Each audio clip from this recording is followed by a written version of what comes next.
আমরা বাড়ি আমি আর আলী আহমদ সাহেব আমরা একই জায়গাত বাড়ি। আমরা ওখানো আজ থেকে 5-6 বছর আগে টিলায় মাটি কাটিতে সময় একটা পাথর বাইরে ছিল, নাম শুনতে পারি জায়গা বা সোশ্যাল মিডিয়াত কিছু আউট হয়েছে। যে পাথরটা জেসিবি বার করার পরে এই পাথরের মধ্যে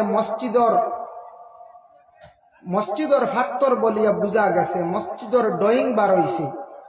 যে পাথরের মধ্যে নাম লেখা আসলো এক সুলতান, এক বাদশাহ, সুলতান হিন্দ হইয়া নাম আসলো। হদিসটা আসলো মান বানা লিল্লাহি মসজিদান বানাল্লাহু লাহু বাইতান ফিল জান্নাহ। হদিসটা পাথর লেখা আসলো। পাথরটা যখন বাইর হইল, যাকে যাকে শত শত হাজার পর্যন্ত মানুষ সেই পাথরটা দেখাত গেছে। সেই পাথরে একটা ডেট লেখা আছে, এই ডেটও দেখা যায় ডেট অনুযায়ী 750 বছর হয়ে গেছে গিয়া এই জায়গাতে একটা মসজিদ অবস্থিত আসলো। সুবহানাল্লাহ। এখন নাই, তবে ও জায়গার কিছু একটা খবর ইতিহাস হওয়া গেছে। এখানে একজন রাজা আসলা, যে রাজা তার সম্পর্ক আসলো বাংলাদেশ জৈন্তার রাজার লাগিয়া। জৈন্তার রাজা আসলা খালা রাজা, আর ইকানোর রাজার নাম বলি গেছি, ইনু এক রাজা আসলা।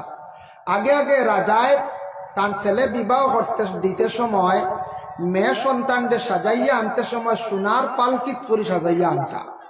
ই এক প্রথা আসলো, সোনার পালকি। তো ই যে রাজা আমরা ভারত যে আমরা যে জায়গাত আসলাম বড় দিকি আছে, যে রাজার বাড়ি আসলো তাই জৈন্তার খালা রাজার মেয়ে আনতে সময় সোনার পালকি নাই। চাইছন বলে মেয়ের বাবার কাছে, বিয়ের কাছে বলে আপনার মেয়েটা দিতে সময় আপনার পালকি দি দেখো আমি ঘুরাইয়া দিলে আনছন। তো আনার পরে পালকিটা ঘুরাইয়া দিতা নানি, ছেলের তো বিবাহ হয়ে গেছে, পুত্রবধূ বানাইয়া মেয়ে আনি লইছ। আনার পরে লুবো পড়ি গেছ, ই রাজায় পালকি কানার ঘুরাইয়া দিন না জৈন্তার রাজার। ইলা যদি কোনো জিনিস যদি আপনার আমার আনিয়া রাখিলাই জোর জবস্তি করিয়া, এটা রাখা কঞ্চান বৈধ হইবন কঞ্চায় হালাল হইবন না। তখন জৈন্তার খালারা যায়, তার লস্কর সৈন্য বাহিনী অকল লইয়া ইয়া লড়াই করিয়া এই পালকিটা লইয়া গেছে গিয়া। খুব লড়াই করছে, লড়াই করিয়া পালকি লইয়া গেছে গিয়া। তখন কোন সময় জানা কিছু মানুষে পুরাতন মানুষে কইছেন পালকি গেছে গিয়ার, এক গুড়ে কইছেন পালকি ও জায়গাত গর্ত করিয়া গাত করিয়া রাখা হয়েছে, জেসিবি মাটি কাটিছে, ভাতর বার হইছে, মাতার মন্ডু বার হইছে, তেইন সোনার পালকিও বার হইব। মানুষে সারা রাত খালি পাড়া দিতা সোনার পালকির লাগিয়া, বুঝবাইছি। আস্তা রাত জেসিবি মাটি কাটিত, মানুষ দাঁড় থেকে সরতা না, কোন সময় নি সোনার পালকি বার হয়েছে। এইলা গেছে হয় একদিন। এক রাজায় আরেক রাজার সম্পদ রে দাবিয়া খাই নিতে চাইছিলা, কিন্তু দাবিয়া খাওয়াটা অবৈধ, জায়েজ না, হারাম। হারাম কি জিনিস আমরা বুঝি না, আর কিবা তো বুঝিয়া আমার কোয়া হয়েছে তোরা ও বিষয় ইনশাল্লাহ ও সাবজেক্ট নিয়ে আলোচনা করমু। আপনারা কিছু নীরবতা পালন করি বকুয়া, বাইরে যারা আসন আস্তে আস্তে মহফিলত তশরিফ আনকুয়া। পরবর্তীতে মখতসর মিলাদ হইব, শিরনি হইব, শিরনি তো শরিক হয়ে যাবা। খুব বেশি লম্বা টাইম না, সামান্য সময় রয়েছে। তো আমরা এলাম গিয়া মানব জাত, ইনসান জাত, আমরারে আল্লাহ সম্মানিত করছেন। আমরারে যতটুকু বিবেক জ্ঞান আল্লাহ দান করছেন, শরীরের পাওয়ার শক্তি দান করছেন, এই শরীরের শক্তি পাওয়ার কোনো দিনও রইত না। রইব নি কোন চায় না, রইত না। শরীরের শক্তি কোনো সময় রইত না, একদিন সব কমজোরি। কিন্তু এই দুনিয়ার জগত যতদিন থাকবো আমরা হালাল রিজেক খাওয়ার, হালাল রিজেক খামাইবার চেষ্টা করতাম। আল্লাহ তৌফিক দিত, কারণ আমরার বিবেক আছে। আপনার বাড়ির গরু ছাগল বিভিন্ন জন্তু আসন, আমার বাড়িতেও আসন। এই জন্তুটা ছাড়ার ঘরে গিয়া কোনো সবজি যদি খায়, জানেনি বা বুঝেনি, ইকান তার ই বিবেক নাই, বুঝ নাই, যেন অন্যর সবজি অন্যর জিনিস মুখ দিলাইছি, ইকানি হায়ওয়ানে বুঝেনি হচ্ছে, বুঝে না। কিন্তু আমরা হায়ওয়ানে নাতিক হতা হনেওয়ালা হায়ওয়ান। আল্লাহ আমরার সমুজ দান করছেন, কোন জিনিসটা খাইলে আমরার লাগি বৈধ হালাল, কোন জিনিসটা আমরার লাগে হারাম, ইকান আমরা একটু বিবেচনা করিয়া জমিনও খাওয়ার চেষ্টা করতাম। মানুষের দিল কয়েকটা কারণে মরি যায়। তসৌফর ইলমে তসৌফর সবক আনছন, মানুষে গুনাহ কবিরা করলে বেশি দিল মরি যায়। গুনাহ কবিরা করলে মানুষের কলব যে দিল যেটা আছে এটা মরি যায়। তখন এমন মরা মরে, কিন্তু কোনো বালা নসিহতে কোনো আসর করে না, বালা মাত শুনতে মানুষের আসর করতো না, বালা লাগতো না। কোরআন তিলাওয়াত শুনতে বালা লাগতো না, বালা মজলিসও যাইতে, বালা সোহবতও যাইতে বালা লাগতো না, কারণ দিল একবারে মরি যায়, ইনু কোনো বালা জিনিসের স্থান পায় না। দ্বিতীয় নম্বর হইল গিয়া নবীজে ফরমাইছেন মানুষের যখন হারাম খাওয়া অধিক আরম্ভ করব তখন মানুষের দিল কল্প মরি যায়, একবারে মরি যায়। দিল মরি গেলে তখন মানুষের বালা কোনো জিনিস শুনতে বা বালা জিনিস খাইতে বালা লাগতো না, আরাম লাগতো না। তৃতীয় নম্বর হইল গিয়া কোনো মানুষে যদি কোনো কবরিস্তানের সামান না হইয়া ফসল ধরছে কোনো জিনিস আনিয়া খায়, তাও মানুষের দিল মরি যায়। ইলা আমরা আছি কবরিস্তান, এখান 10 জনই কবরিস্তান হইয়ার আমরা সবর দাবি আছে গরু আরামসে নিয়ে দিগ্রাদি খাওয়াইয়ার না, ইলা কোনো জায়গা পাইবা কবরিস্তান কবরিস্তান হিসাবে ব্যবহার আমরা করিয়ান না। এর জন্য আল্লাহ পাক রব্বুল আলামিনে কোরআন আল কারীমের মধ্যে সব জানাইয়া দিছেন আপনারে আমারে, কিভাবে চলতাম, কিভাবে খাইতাম, কিভাবে ঘুমাইতাম, সম্পূর্ণ আছে। যেগুলা কোরআনে নাই হাদিসে আছে, অসংখ্য হদিস সকল আছে আল্লাহর রসুলর হদিস দ্বারা উলামায়ে কেরাম হলে বয়ান করতে আমরা শুনিয়া অনেক জিনিস জানা আছে, কিন্তু চেষ্টা করতাম আমলে পরিণত আর আমল করতাম। আল্লাহ তৌফিক দিত সব হোক, আল্লাহুম্মা আমিন। তো আমি আয়াতে করিমা তিলাওয়াত করলাম, ইয়া আইয়ুহান নাস, আল্লাহ বড় সুন্দর করে ডাক দিছেন, ও মানব জাতি, ও আমার বন্দা হল, কুলু মিম্মা ফিল আরদি হালালান তাইয়্যিবা, তুমি তাই খাও, আমি যেটা খাইবার বস্তু দিছি তোমাদের রে হালাল বানাইয়া দিছি, ওটারে তুমি তার পাক সুরতে খাও। হালাল কিছু বস্তু আছে আমরা লাগি খাওয়া হালাল, বিলকুল হালাল, কিন্তু এটা পাক হালতে আমরা খাইবার লাগি, পাক বানাইয়া আমরা খাইতাম। তারপরেও আবার আল্লাহ কইছেন, ওয়ালা তাত্তাবিউ খুতুওয়াতিশ শাইতান, শয়তান তাকে তুমি তান শয়তানের ইত্তেবা করিও না, শয়তান তাকে তুমি তান শরিয়াতা হবা সব। শয়তান দুশ্মন আমরা, শয়তান আমরা কেউ কোনোদিন দেখছি না পঞ্চায়েত, জি না, শয়তান দেখছি না। তবে শয়তানরে নবীজি প্রশ্ন করছেন, শয়তান নবীজির খেদমত পর্যন্ত গেছে, হকা সুবহানাল্লাহ। তে নবীর লেখান আমরা কেউ হইতাম পার মনে পঞ্চায়েত, জি না। যেমন আল্লাহর হাবিব সাল্লাল্লাহু আলাইহি ওয়াসাল্লামের মেরাজের ঘটনা কাঞ্চন, রাসূলুল্লাহর যখন মেরাজ নসিব হইল একাধারে 7 আসমান পাড়ি দিয়া গেলাম। সফর শেষ ঘুরিয়া আসার সময় প্রথম আসমানের নিচে যখন রাসূলুল্লাহ অবস্থান করলাম, একজন ব্যক্তি দেখতে পাইলা খান্দনের অবস্থায়। আল্লাহর রাসূলে প্রশ্ন করল, বা তুমি কোন কারণে খান্দ? বলে, হে মুহাম্মদ, আমি একমাত্র আপনার অপেক্ষায় রইলাম, খান্দিয়ার ও কারণে আসমানের উপর দিকে আমি যাইতাম পারলাম না। বলে, তুমি খে আমার পরিচয়টা দাও চাই। বলে, পরিচয় পরে দিব। 7 আসমান ফাড়ি দিয়া গেছেন, মধ্যবর্তী আসমান 4 নম্বর আসমানের মধ্যে কি আপনি দেখতে পাইছেন? ও সময় আল্লাহর রাসূলে জবাব দিলা, কইলা 4 নম্বর আসমানের মধ্যে দেখতে পাইলাম সোনার একটি পাহাড়, সোনার শহর, আর সুন্দর একটি সোনার তখ্ত বানায়। ও সময় সে উত্তর দিল, মুহাম্মদ সেই সোনার তখ্তর মালিক, সোনার পাহাড়ের মালিক, সোনার ময়দানের মালিক আমি একদিন আসলাম। মুআল্লিমুল মালাইকা, সারা ফেরেশতাগুলোর সর্দার আমি একদিন ছিলাম। একমাত্র আল্লাহ কামুল হাকিমিনর লানত পড়ছে আমার উপরে। আমি আল্লাহর জাতর হুকুমরে অমান্য করলাম, মানলাম না। ভিতরে তকব্বুরি আসার কারণে আমি গেলাম গিয়া শয়তান। আমি শয়তানে অপেক্ষা করিয়ার আমার 4 নম্বর আসমানের খবর লইবার লাগিয়া। বুঝবাইতেন, 4 নম্বর আসমানের খবর লইবার লাগিয়া আসমানের নিচে খালি অপেক্ষা করে, খবর ল, কিন্তু যাইবার আর ক্ষমতা নাই। এক সময় 4 নম্বর আসমান নাই, 7 আসমান ভাড়ি দেওয়ার সে ক্ষমতাটুকু আল্লাহ দিসলা, কিন্তু হইয়া বললা শয়তান এত নিম্নস্তরে পৌঁছিছন খেনে বললা, একমাত্র আল্লাহর হুকুম রে না মানার কারণে। কোরআন শরীফে একটি সূরা আছে, যে সূরাটির নাম হলো সূরা তুর। ওয়া কিতাবিম মাসতুর ফি রাক্কিম মানশুর ওয়াল বাইতিল মামুর। এই সূরার ব্যাখ্যা দেখলাম তাফসীরে ইবনে কাসিরের মধ্যে লেখছেন, আল্লাহ যে ফয়সালা যেটা করেন বান্দাদের জন্য, সেই ফয়সালাটা সর্বপ্রথম এটা আসমান হয়ে যায়, ফেরেশতাগুলোর নিয়ে ফয়সালা করেন।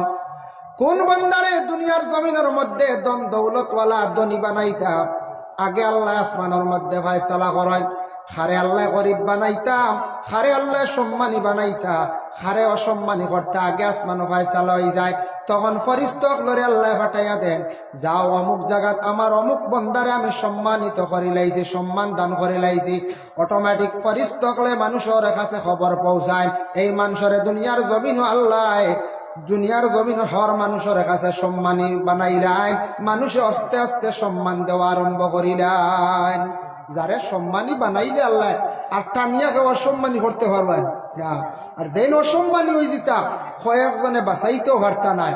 ঠিক তো আল্লাহ আগে আসমানও সিদ্ধান্ত করেন, হারে ধনী বানাইতা, হারে গরিব বানাইতা, হারে বেইজ্জত করতা, হারে ইজ্জত দিতা, এটাই লগে আসমানও সিদ্ধান্ত। এখন আসমানও যদি ফায়সালাও হয় তে আগে হারে খোয়ার দরকার, আল্লাহরে খোয়ার দরকার নিনা না দরকার। দুরূদ শরীফ এক মর্তবা পড়কা আল্লাহুম্মা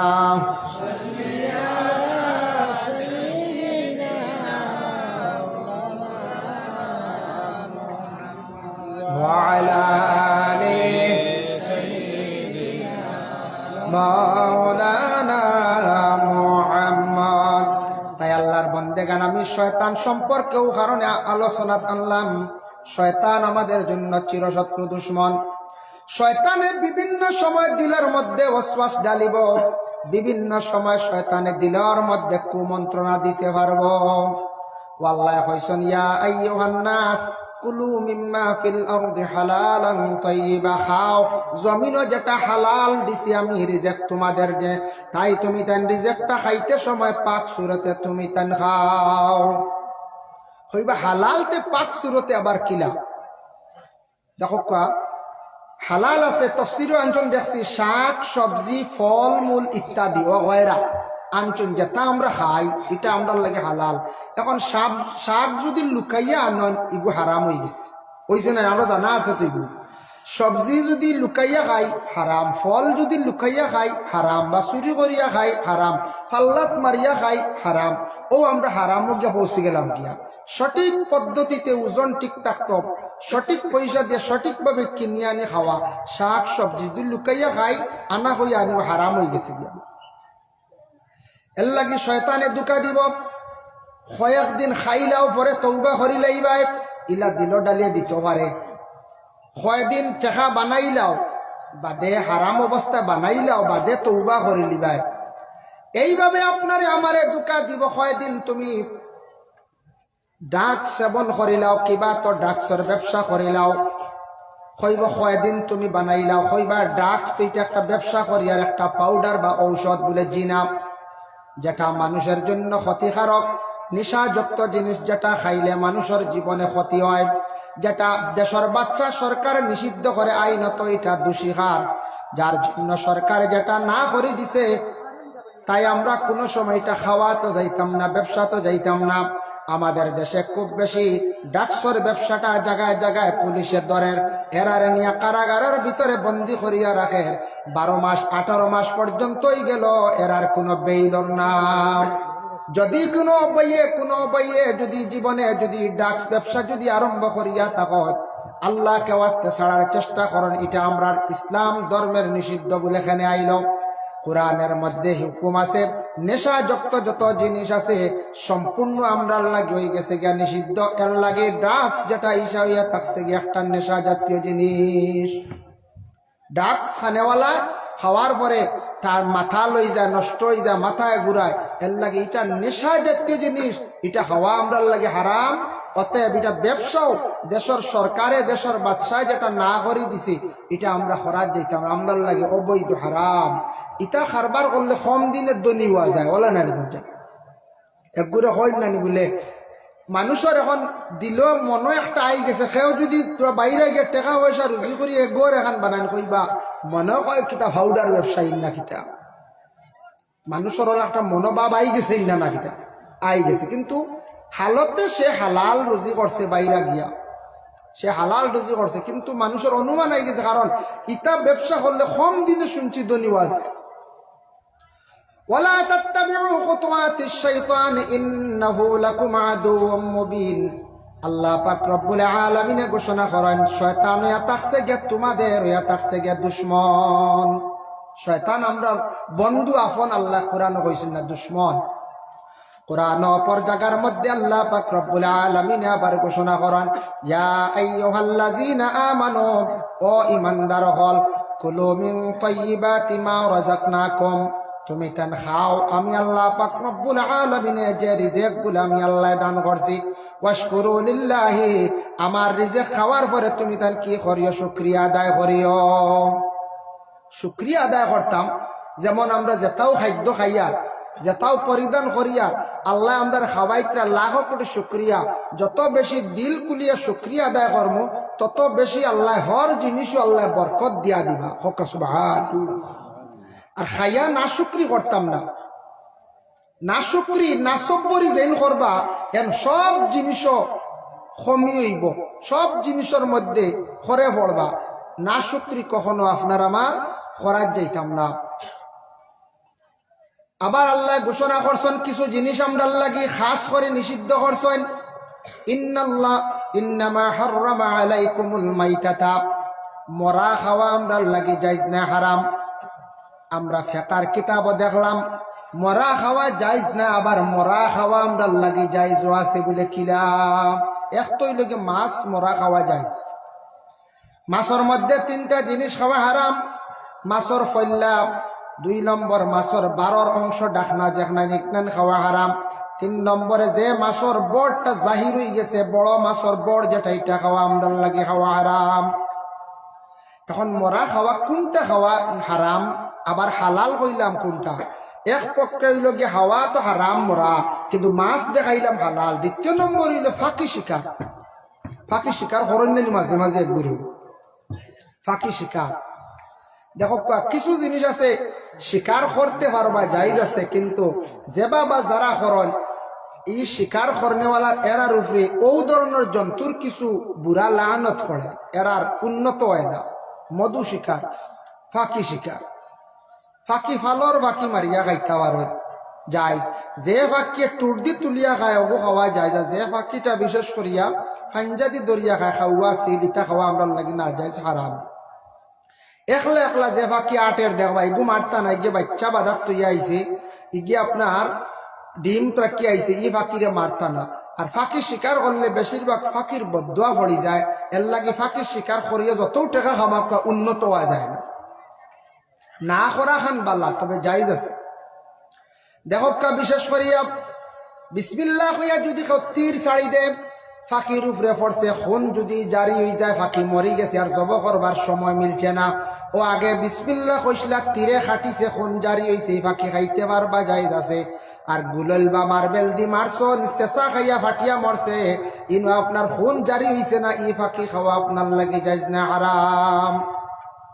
বুঝাইছেন? মাত তীর মারো যদি খাটে, যদি খুন যদি জারি হয়, আর এমনি গুলইল মারিয়া বা মার্বেল দি মারিয়া যদি মারয়, খুন জারি হয়েছে না, তাহলে এই ফাঁকি খাইতে পারতেন, আপনার আমার লাগে না, হারাম। ইন্নাল্লাহ হাররামা আলাইকুমুল মাইতাতা, মরা খাওয়া নিষেধ। ওয়া দামা, দামন শব্দের অর্থ হইল গিয়ে খুন। খুন মানে রক্ত খাওয়া জায়েজ না। তাফসীরের মধ্যে লেখছেন 2টা খুন খাওয়া জায়েজ, একটা খলিজা আর একটা তিলি। খলিজা খাপ্পা, তিলি খাপ্পা জায়েজ আছে। আর এমনি শরীরের কোনো অঙ্গ খাটিছে, রক্ত বাহির হইছে, খুন বাহির হইছে, সেই খুন খাওয়া জায়েজ নাই। আবার খুন অন্যরে সাহায্য করতে পারেন জায়েজ আছে, কিন্তু আমরা মুসলমানদের জন্য খুন বিক্রি করা, দেহের অঙ্গ বিক্রি করা জায়েজ না, হারাম। একগুলো আসুন নানি ব্লাড ব্যাংকে ব্লাড বিক্রি করতা, আমরা লাগে নিষেধ। শরীরের ব্লাড বিক্রি করতে না, সাহায্য করতে, দান করি যাইতে পারো, অন্যরে সাহায্য করতে পারো। এখন বাড়িন তো কিছু ফেরিওয়ালা বার হয়েছেন, চুল কিনিয়া নেন, খবর পাইছিলেন আপনার? হয় চুল নেই নাইয়া না, শরীরের অঙ্গ চুল, চুল নিয়া তো কিছু মানুষ জাদুটুনাও করয়। জাদুটুনা যারা করয় এরা হইতে পারবা চুল লাগে, চুল নেই নিয়া কিছু জাদু করয়। তবে চুল মা বই নহলে বিক্রি করেন না জানি, উড়া ভরা পালাইতা না, চুল এমন একভাবে হেফাজতে রাখতে। এখন আইয়া চুল দিয়া আপনার বাসি দিয়া যায় বলে দেখছি, বুঝাইছি। হরুদা চুল লিয়া দৌড় দিন, আমিও প্রথম দিন দেখলাম, আজ থেকে 2 বছর আগে মাদ্রাসা থেকে আইতে দেখি চুল লিয়া দৌড় দিল, বাইরে থেকে বাসি লিয়া আই গেল, 100 টাকা পাইল পঞ্চায়। এর লাগে চুলও মা বই নহলে বিক্রি করেন না জানি। চুল নিয়া কোন জায়গাত ব্যবহার করবা, বাদ জায়গাত না বালা জায়গাত খার চুল খানো যাইব, কিতো হইব, ক্ষতি করবো। এর লাগি চুল রে দয়া করে বিক্রি করার যায় না, এই নিয়ত আনন্দ দেন, এই বেশি আর 100 টাকা পাইবা। শরীরের অঙ্গ বিক্রি করা আমরা লাগে হারাম, দান করতে পারো, দান করতে পারো। আল্লাহর বন্দেগানের জন্য ব্লাড মানে খুন খাওয়া যায় না। কিছু জায়গাত আছে শোনা যায় মুরুগ জবে করিয়া গলার মধ্যে চাপা দিয়া রাখন, খুন গেলে কি বুঝিন মজা কমি যায়, নাউজুবিল্লাহ। মুরুগটা জবে করার পরে মাসলা হইল গিয়ে হঠাৎ যদি জবে করতে মাথা আলগি যায়, খাওয়া যাই যাচ্ছে মাল কারাহত কইসন মকরুত থাকি খালি নাই। এর লাগি মুরুকর মাথা আগলি গেলে খাইতে পারবা, কারণ আমরা জবে করছি এটা তো বলি নাই। বলি কোন বলে একসাথে যেটা মাথা আগলাই, আমরা তো বিসমিল্লাহ আল্লাহু আকবার হয়ে গেল না, আলগি গেছে খাইতে পারবা, যাই যাচ্ছে। যার জন্য বিশেষ করিয়া হোটেলে গেলে যুবক ভাইয়ের মুরুগের মাংস বেশি খাইবা না, এগুলা তাকে বেশিরভাগ বলি। বলি খাওয়া মুসলমানদের জন্য যাইজ না, হারাম। টাকা দিয়া কিনিয়া খাইবা এটা কিন্তু খাওয়া হারাম। মুরুগের মধ্যে কয়েকটা জিনিস হারাম আছে, তবে 7টা আমি পাইছি। 1 নম্বর চোখ, 2 নম্বর ঠোঁট, 3 নম্বর গলার ভিতরে সারক, 4 নম্বর হইল গিয়া বল, 5 নম্বর হইল গিয়া নখ, 6 নম্বর হইল গিয়া ফসরা পায়খানার মধ্যে একটা কি আছে বলে, ফসরা পায়খানার রাস্তা খাটিলে পারিলে একটা পর্দা পাওয়া যায়, ও একটা। আর 7 নম্বর হইল গিয়া 1 নম্বর ঠোঁট, 2 নম্বর 3 নম্বর খান। খান যেটা খানোর সাইড লাল দেখা যায়, ইনু রুমুম নাই, ও জায়গাটা ফালাইয়া খাইতা। টোটাল হইল গিয়া 7 জায়গা, 7টা অংশ মুরুগর ফালাইয়া খাইতা, এই 7টা জায়গা খাওয়াইয়া থাকছে গিয়া হারাম।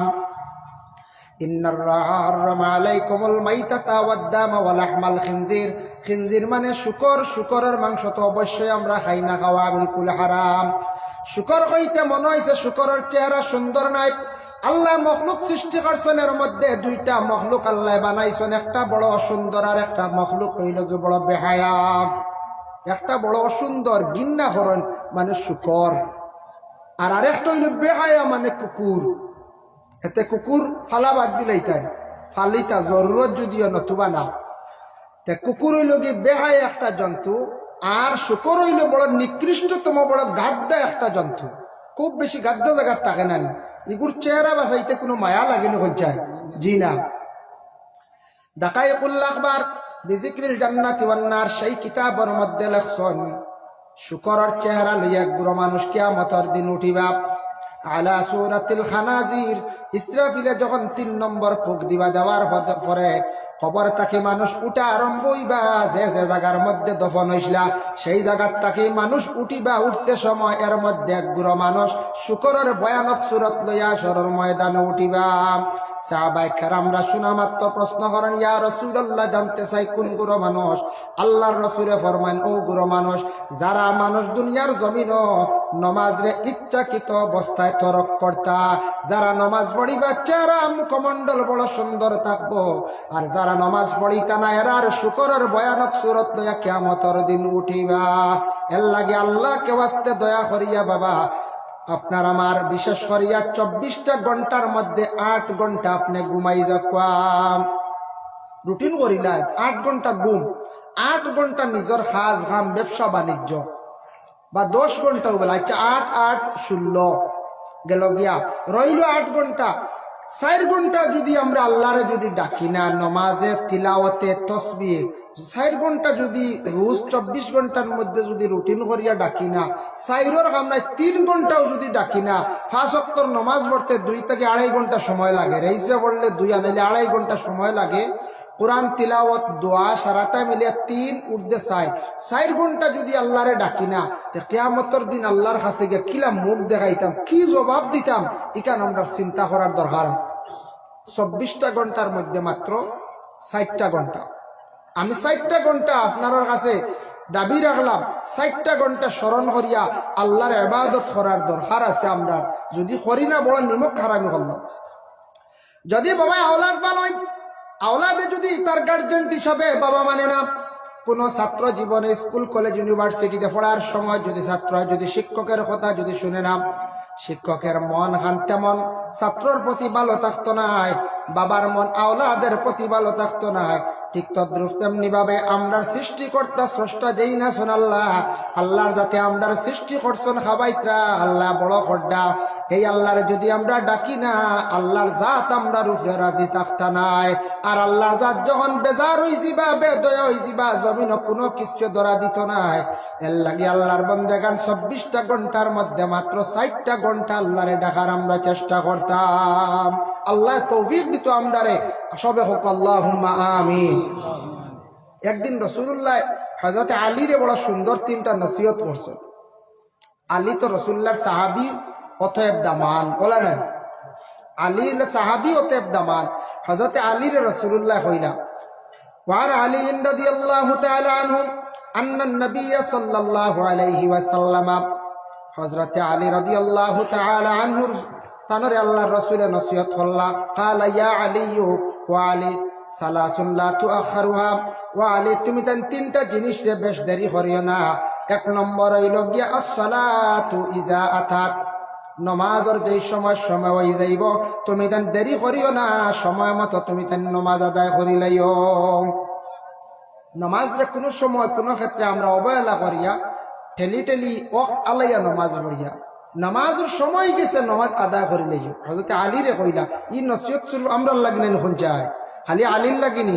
আলীয়ে বর্ণনা করছ আসসালাতু ইজা আদাত ওয়াল জানাজাতু ইজা হাদারাত, যেই সময় জানাজা হাজির হয়ে যাব দেরি করিও না। সেই হাদিসের সরার মধ্যে আনছেন ওয়াল জানাজাতু ইজা হাদারাত হইতে গিয়া, জানাজা হাজির মানে মানুষ মারা যাওয়ার পরে জানাজা বেশ দেরি করিও না, জানাজাটা তুমি তেন রেডি জলদি করিয়া দফন করিলাইও।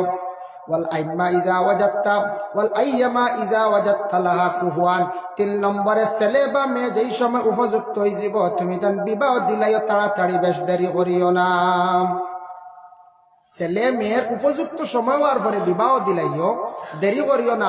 উপযুক্ত সময়ে যদি বিবাহ দিন না জীবনে ক্ষতি আসেন না কোন চায়।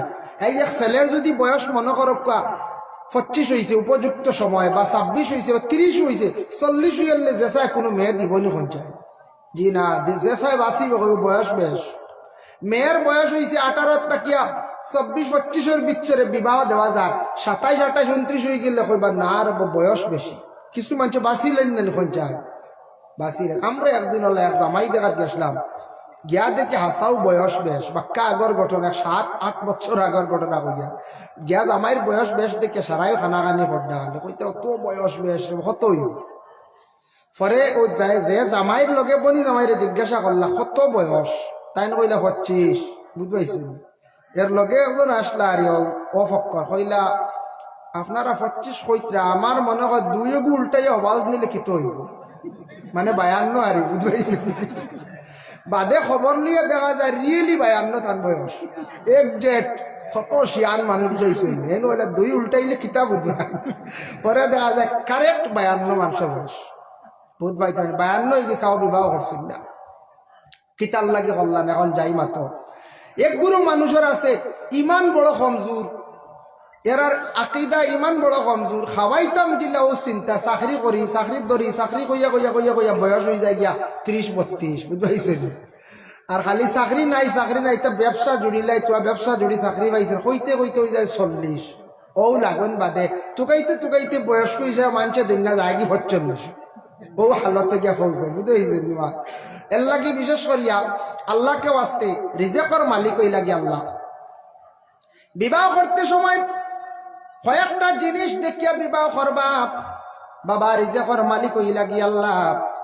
ছেলেটাই জীবনে বিবাহর আগে সে নমাজ পড়ি আল্লাহর দরবারে দোয়া করক, আয় আল্লাহ আমার জীবনে দিনদারি পরহেজগার একজন নমাজি মহিলা আমার ভাগ্যে জুটাইও রে আল্লাহ, আমার নসিবে দিও। এইভাবে ছেলে দোয়া করক, মহিলা এইভাবে দোয়া করক, আয় আল্লাহ আমার জীবনে একজন স্বামী আমারে দান করিও যাতে পরহেজগার দিনদার হন।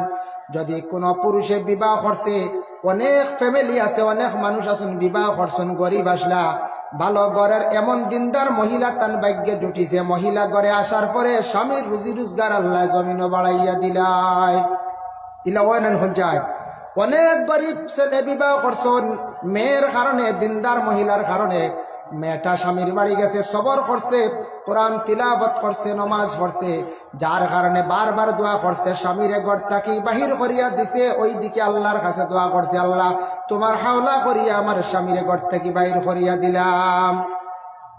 কারণ মহিলা যদি দোয়া করে না, স্বামী মরি গেলে অবস্থা খারাপ হইব না। যায় এই মহিলার তো বুঝা দেব আসমান ভাঙ্গে মাথাত পড়ে গেছি, আসমান ভাঙ্গে মাথাত পড়ে গেছে। কারণ মহিলার যদি কম বয়স স্বামী মরি যায়, এই মহিলার দুর্গতি হয়ে যায় বেশি। আরেক বিবাহ হইতে হয়তো সময় লাগবে, নাও হইতে পারে, ইলা হওয়ার কোনো সময়। আরবও একটা প্রথা আসলো, রেওয়াজ আসলো আরব দেশ, অবিবাহিত বিবাহিত মহিলাগুলোর কম দিনও যদি স্বামী মরি যায়, মানে জোয়ান রইছেন স্বামী, স্ত্রীও জোয়ান, হঠাৎ স্বামী মরি গেছে, ইলা মরয়। আমরা দেশ কিছু মুরব্বী বা কিছু মুরব্বী মহিলা হল, কিছু মানুষে রাস্তাঘাটে হয়, কোনো স্বামী মরি গেলে হন ফুড়িটা বড় অলক কিবা আইতেও জামাই মরি গেছে, জামাই খাই লিছে, হয় জামাই খাইল কিলা বাবা কথা হন শুনছি। আর কোনো যদি স্ত্রী মরি যায় তো স্বামীরে কইবা বড় দালির দর বেটি খাই দিছে, কয়দিন গেল কোথাও হয়। এটা আসলে ভুল হারে না, এটা বাদ জিনিস। আল্লাহ খেনে নিছে, কারণ আল্লাহ খুব ভালো জানেন। তবে এটার একটা রহস্য আছে, একটা রহস্য আছে। আমি এক কিতাবও পাইছি, কিতাব পাইলাম দেখেন, বিশেষ করিয়া কিতাবের মধ্যে বাবা দেখতে পাইলাম, কোন মহিলার বিবাহ করে যদি মহিলা যদি বিশেষ করিয়া স্বামীর অসাক্ষাতে যদি জঘন্যতম যদি গুনার কাজ করেন, আল্লাহ তান স্বামীর দুনিয়ার জমিন তাকে চিনাইয়া নেন গিয়া। কিংবা তো নাশুকরি যদি করেন, স্বামী খাওয়াইত্রা চাইত্রা, ইটা তান সবর নাই, ওইছে না, বুঝেছেন? ও আল্লাহ তান স্বামী উঠে নেন গিয়া, ও তানরে আল্লাহ জিল্লতির জিন্দগি ফলায়। ঠিক তেমনি ভাবে কোন পুরুষে যদি এইভাবে স্ত্রী পাওয়ার পরে যদি সে সন্তুষ্ট থাকে না, তাহলে তার স্ত্রীর আল্লাহ নেককার কোন মহিলার আল্লাহ জমিন তাকে উঠাইলাই। কারণ আল্লাহ তানরে দ্বিতীয় বিবাহের মধ্যে আবদ্ধ বন্ধন হইবা, যার কারণে আল্লাহর বন্দা দুনিয়ার জমিন ও প্রথম স্ত্রী তাকে দ্বিতীয় স্ত্রী আনিয়া সুখী থাকতা নাই। প্রথম স্ত্রী আনছন আনার পরে বেশি অবহেলা করছেন, দুঃখ দিছন, মহিলা খান দিছে আল্লাহর দরবারে, আল্লাহ আপনি আমার জমিন তাকে উঠাও। প্রথম স্ত্রী বিদায় হয়ে গেছেন, দ্বিতীয় স্ত্রী আনছন, আনার পরে জীবনে যেন বালা সুখী হয়ে যাবা তা সম্ভব নাই। দ্বিতীয় স্ত্রী আনার পরে জীবনে কোনো সময় আরো বড় দুঃখ দেখা যায়। আরবে একটা প্রথা আসলো, হঠাৎ কোনো স্বামী মারা গেলে মহিলা ইদ্যত পুরার হুকুম আসলো না, যেন আগে গিয়া মহিলার গা শরীরের মধ্যে এখন রুমাল দিলাই বা গামছা দিবা, চাদর দিবা, তাই এই মহিলারে বিবাহ করতে পারবা। খবর পাইলা আর অমুক জায়গাতে স্বামী মরি গেছেন, কিন্তু নতুন বিবাহ হয়েছে, এই মহিলারে বিবাহ করার লাগি বড় আগ্রহী থাকতা আরবর কিছু মানুষ। একটা রেওয়াজ আসলো জাহিলিয়তর যুগে, তখন দৌড়াইয়া গিয়া চাদর যেইন আগে দিতা, ও এইন আগে বিবাহ করে নিতা, মানে চাদর দিয়ে বুকিং চলতো। আর চাদরের মাত কিতাবও আনছ।